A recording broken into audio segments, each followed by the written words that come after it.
everybody, ADG here with another project for you. This particular locomotive kind of falls into a few of the old saying categories. The answer is in the box, and basically look in your own backyard. Essentially this is what I did. And I looked in my box and found this shell of a locomotive, which is a u25b from Atlas with Rapido couplers. As many of you have seen, I'm starting to get into the old school end scale equipment. I know you can convert them, but now that I have some of those, I can make use of these engines better, and there's some cars that are just not possible to convert or are too difficult to convert, and this will make things easier. So anyway, I took a look at this, and I was very impressed that I was able to find it, and I thought, wouldn't it be great if I had a chassis? Well, seek and ye shall find. I dug around further in said box and found this. This is the chassis for said locomotive with a 1998 build date on it, which is interesting considering that from the most recent project, it should be up by the time I release this video, that I did with this engine. That one was built in 95, so this is a little bit younger, though surprisingly, it's the same exact body underneath it, and it still had Rapido couplers. I thought they had phased those out by this point, but I guess 98 was the cutoff point for it. Anywho, long story short, I think what happened with this locomotive and how it wound up in this particular position it's in right now, and the condition it is right now, is because I had acquired a DCC and sound decoder from MRC for it. I attempted to install it, it didn't work, and I sent it back, and I think this is one of the ones I had an issue with, where the company basically demanded I basically pay them money to replace a factory defective decoder, which I wasn't going to do. I was like, keep it, and I'm not interested anymore. I'm not sure. I think that's what happened. Again, this has been so many years, I can't remember exactly. And I got so disgusted with this project, I left it as it was. That's the reason why you see the board, the standard DC board that comes with these engines, is not in place. So, with that, I have a locomotive that is going to become a new project for me, because now I have an interest in getting this going. I'm going to keep it simple. I'm just going to put a DCC equipped board in it to make it work. First things first, though, I got to see if this thing actually works. I did attempt to lubricate this at one point. Looks like old dry lubricant is in place here. I don't know why I did that. But anywho, I'm going to go give this a shot and see if it actually does run. And maybe I should, if I can find my micro brushes. Should have them right here. Clean this out a bit. Okay, found my stash of them. I have more of these laying around someplace, but I keep losing them. Ugh, drive me nuts. Anyway, what I'm going to do now is I'm going to try to see if I can get this engine to work. I think I'm going to first, as you see me grab one of my micro brushes, I'm going to see if I can get some of the scum out of these gears, this sort of dried up lubricant. So I can tell this is probably not going to be any good. That does not look particularly good here at all, nope. Where's a paper towel so I can wipe this off and use it more effectively? There we go.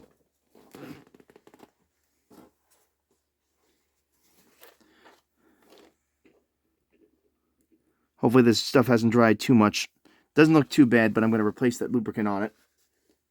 Before I run it, I think I'm just going to put a dab of this on, because it can't hurt to have it on and just be more efficient. And I am pretty confident that this will work, because if I remember correctly, it did. I just didn't want to deal with it. Oh, that's way too much.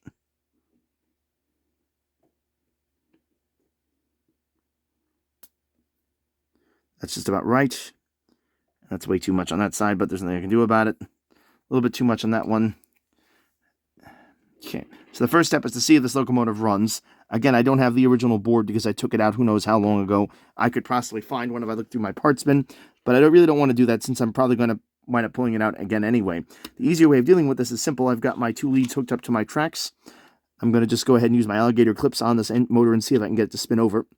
Let's bend these things away from each other so they don't spark each other. That's the only catch. So I got to carefully grab this guy right here. Make sure they stay apart. I got to make sure that's bent in one direction and bent the other way so they don't touch each other. Go. It's quite perilous. Now I'm going to gently throttle up here. That's very close here.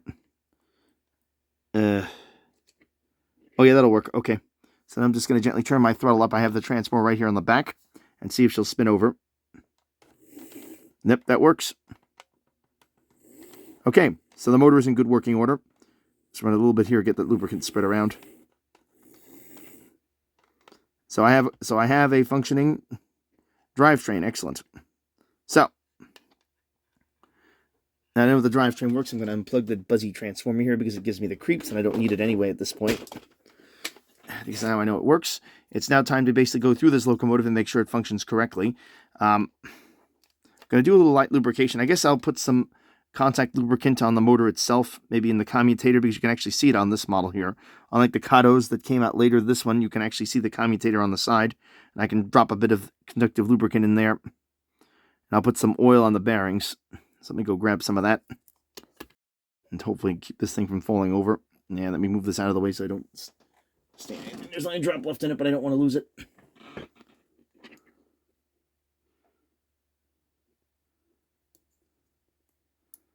Right there, I'm just going to drag the brush into the commutator area.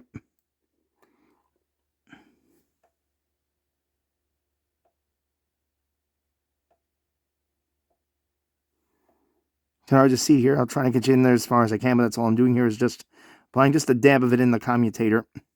I'm going to spin it over manually to make sure it works. That should do it. Okay, I got my Label 108. I'm going to now apply just a little bit to the bearings. Just have to touch it.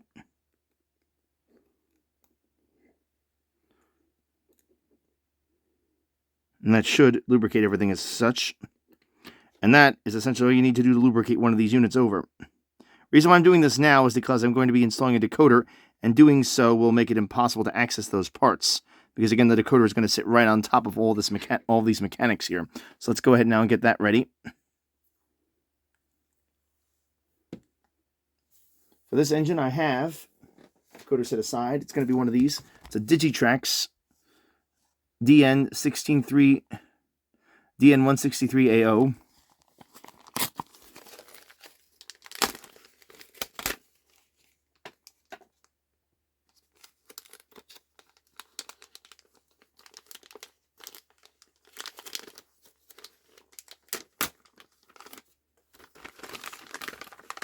This has the usual features from modern decoders like back EMF, etc. Okay. And there it is right there. Nothing too fancy about it, just a basic decoder. Although it has all the standard features you'd get for a silent decoder these days.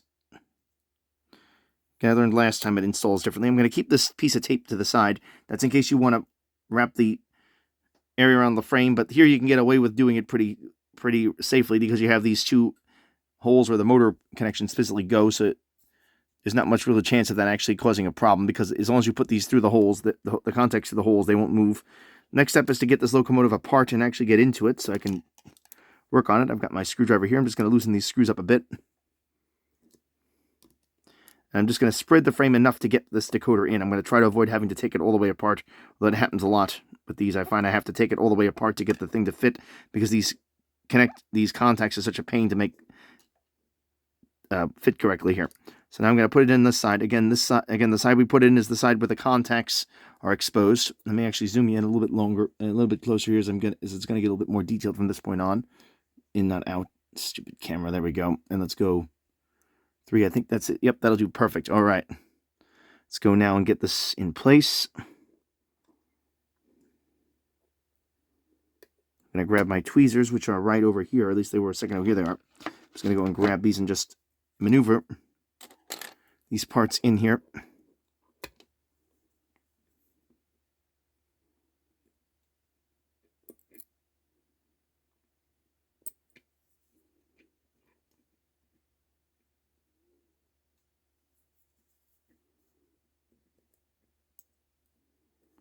Now the trick here is this is a little bit tedious, but as long as you're careful, it will work. We're going to take each of these contacts and bend them so that they will get fed into the actual motor pickups. You got to be careful not to bend these too much, because this can literally break. And once they break, you're in a lot of trouble. It's very difficult to fix them at that point. So I'm going to now guide that first one into the top one right over here. First, I'm actually going to see if I can get this thing to fit in.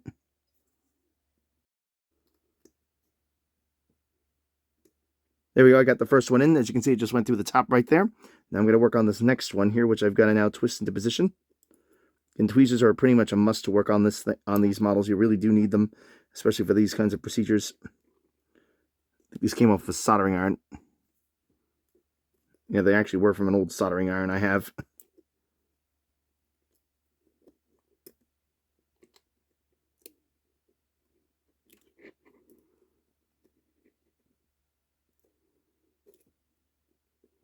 Oh, there it goes, and I think I have that one aligned. You see it's poking right through. So all I have to do now is just simply feed it all the rest of the way in, and it should go right through once it's aligned. And yes, it is. So all I have to do now is just gently align this board a little bit better, like so, and I got it. It looks like I just pulled that one off. So I'm starting to get good at doing this. I haven't done this in a while, but I'm starting to really get the hang of doing it. Tighten that one up first. Make it nice and tight so it doesn't get any ideas about getting loose.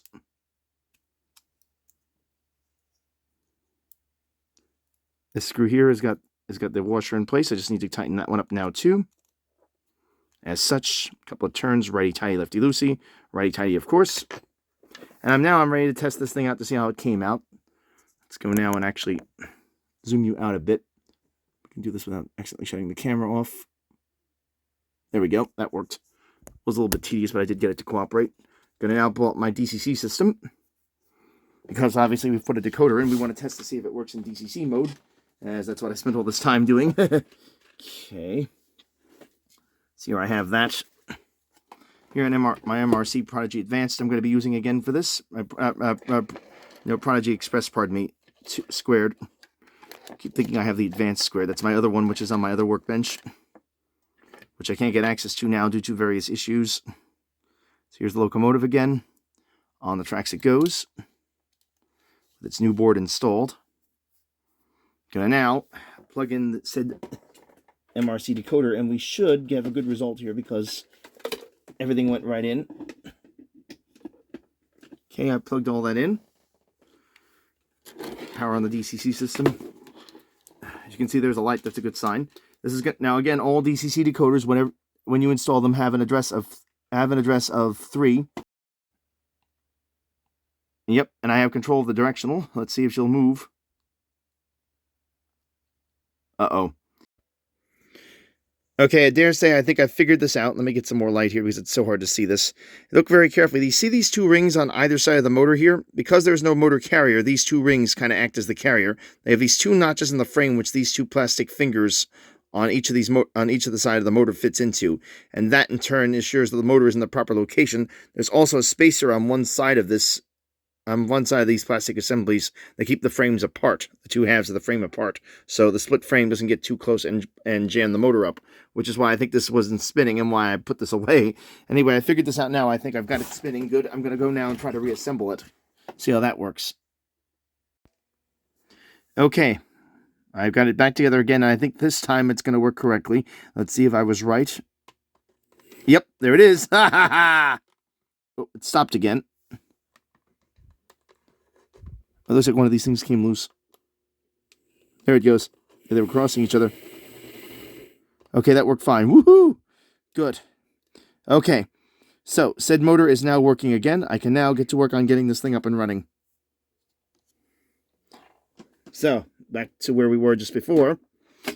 And I think I figured out why I didn't keep this thing around now. That's the issue I had with it was that the motor... Those motor fingers I showed you before were not in right, those 2 rings, and the end result, this was not spaced correctly, so the motor would get jammed up and bound, and I couldn't fix it at the time. Now I figured that out, of course, and I can proceed. I'm going to go wash my hands and get the lubricant that I just got on them off of it, and I'll go and reassemble this thing. Okay, back to where I was with the tweezers. In this case, I'm going to spread the frame apart just enough to get this open again. Make sure I have those washers in place. I do. I'm going to release the screws just a little bit to get this frame apart. Actually, make sure I unplug that thing first. Oh, it is actually unplugged. Okay. Now I'm going to just slip my board right in place. These should still be pretty well aligned from the last attempt I did on the install. It's not so much getting them through the holes, it's getting them aligned so they'll go through the holes. These contact finger thingies.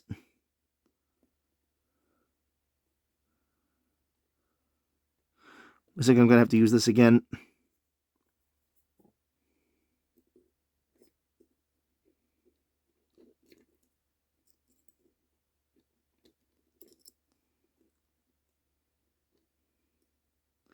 That one's in. And I did need to use the tweezers so far a little bit, but it was a lot easier than the first time I did. Let's see if this thing actually works the way it should now once I get it through. Hopefully the decoder is still okay, which would not be good if it wasn't. I will say I have learned quite a bit about this. Oh, okay, that's in, but this other one isn't. Okay. Catch here is you have to sort of keep this just so it's wide enough that you can get the contacts to move into place, but not wide enough that you pull the locomotive apart or that you bend the board.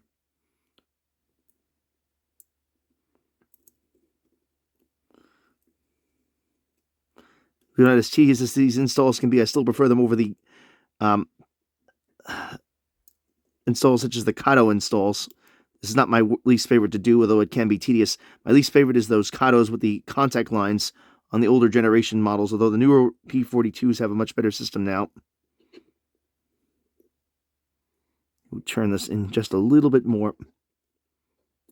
What should happen now is when I go down with it, it should go right in there. You can almost get away with leaving it like this. In fact, in some of my earlier installs, I didn't bother. But if you're not going to insulate the thing with tape, then you really can't afford to do that. Oh, I just lost that one now. Rats.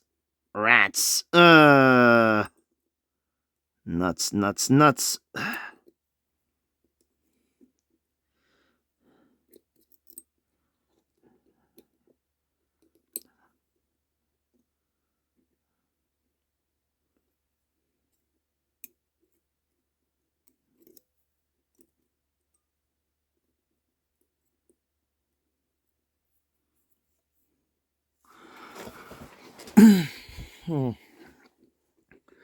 Oh boy, this thing does not want to get reborn, but I'm not giving up on it so easy. Not after I put all this work into it. I don't want to break these contacts here. Just going to get the thing to feed in there. It again. Okay.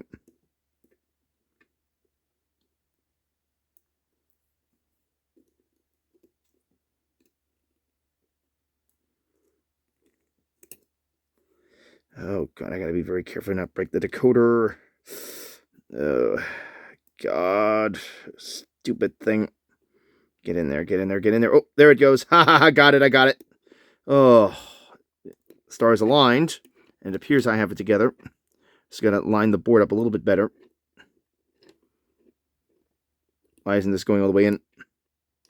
Okay, I think that should fix it now. So let's try tightening these screws up now and see if it will work correctly.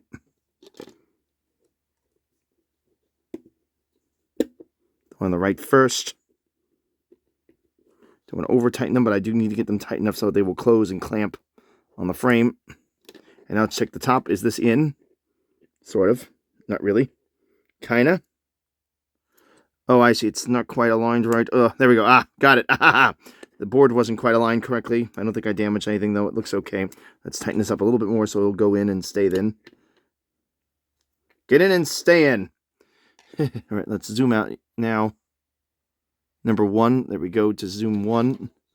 And let's slip this onto the track and see what she does, if anything. DCC system. Alrighty. Lights on. That's good. If I can find the throttle, that'd be really good. Get this lubricant out of the way so it doesn't crash into it. Okay. Nothing. Oh, I'm not on 3. Yes, finally. Oh! So that was what was wrong with it the whole time. That's probably why this thing was not in service all that time, is that I reassembled it and reassembled it badly, and that's why I gave up on it. But as you can see now, that is no longer the case, as it's running very nicely. Oop, that's, well, up until that point, I shouldn't have said something. I spoke too soon.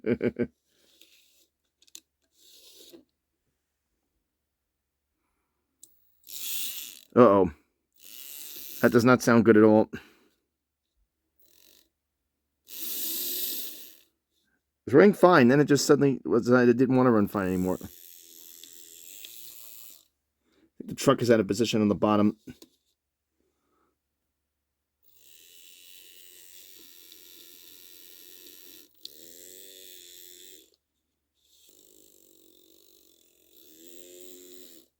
It went from running so smooth to running rough now. It's just not a happy engine, I guess.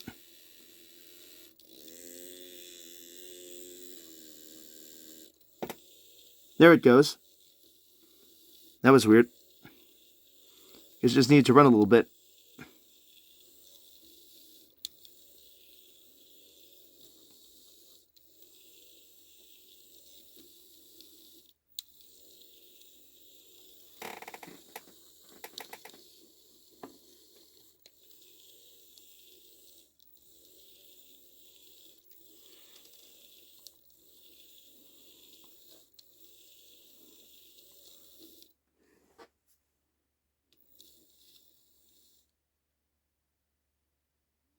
I had a bit of a contact problem I got to deal with. Oh, that's working now.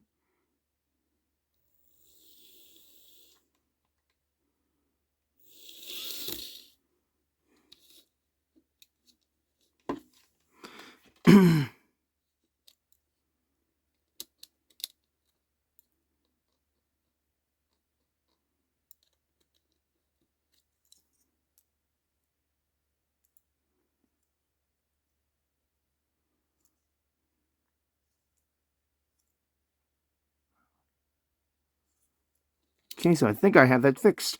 I dare say it. So I'm going to do a little bit more cleanup on the contacts, but that's going to do it for this project. In fact, let me just clean the contacts a little bit here before I go any further. Okay, clean the contacts. Let's slip the shell on. I notice I'm missing that little plastic top part here for to stop the headlight from lighting the cab up, but I'll just have to do. In fact, I don't think it worked well on the other engine I had, to be honest, either. The one I did complete with it on it. Let me just make sure I have both of those washers in place. Everything's in. Down it goes. One more time. Hopefully for the last time. Make sure I don't have this thing the right way. Again, the lower end always goes where the nose is on these. So I can't believe this was made in 98. And the other thing I had, the other one I have with this is the same design, was made in 95.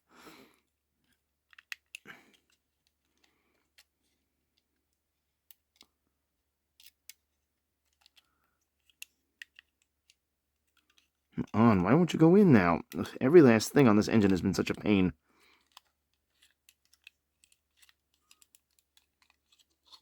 It's tight to fit with to begin with, I mean, but still.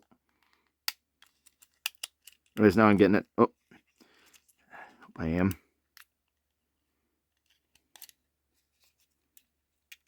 To the right, there we go. Had to guide it in manually. Boy, this thing is not a happy camper, is it? This was tight. These are always tight to go in, these earlier models. They're always very, very snug. I think that was part of the quality air for them. Ah, there we go. Now it's in. One last test for good luck. Light is on, and it should be because the power is on. It's a DCC engine. Forward. Forward. Uh-oh. Oh, I just had it working, and now you'd never guess it. Here it is again.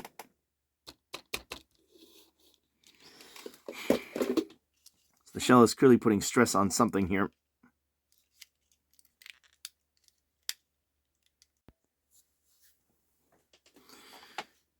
Okay, I dare say I think I fixed it. What was happening was the shell, when I installed it, this is a common trait with these Atlas engines, with the split frame chassis when you install a decoder or even a stock board, is that the shell was putting stress on the board and causing the contacts that I showed earlier, where the motor drive connects, to come up and out of position. So whenever I put the shell on, they would pop out, and as a result, it wouldn't work.